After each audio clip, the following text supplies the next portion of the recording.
पाणी करून ठेवलं. सकाळी उठल्यावर प्यायचं म्हणजे हजारो जंतू तयार झाले असतात.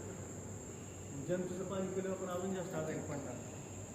पाणी निर्जंतू करायला काय केलं पाहिजे? मग गरम करायचं पाणी, बरोबर आहे. पण आयुर्वेद दुसरीकडे असं पण सांगतो की गरम पाणी माणसाच्या अंगातली चरबी कमी करते. मी एखादा पहिलाच काळीमुळेच आवत असेल त्याला गरम पाणी पाजलं तरी हाडं शिल्लक राहायची नाही. मग लुकड्या माणसाने पाणी निर्जंतू कसं करायचं? गरम पाणी तर चालत नाही त्याला, त्यांनी काय करायचं? तर इथं आपली भारतीय संस्कृती पाळायची. या ठिकाणी आपल्या संस्कृतीमध्ये काय सांगितलं? रात्री झोपताना देवपूजेच्या भांड्यामध्ये पाणी भरून ठेवा, म्हणजे तांब्याच्या.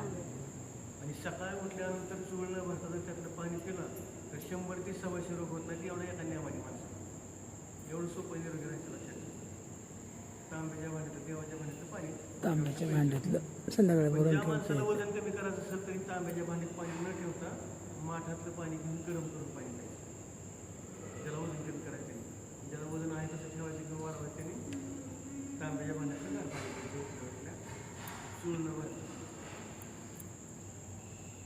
तुम्ही शूटिंग कशाला करताय? नुसती रेकॉर्डिंग करताय? नाही असू द्या ना.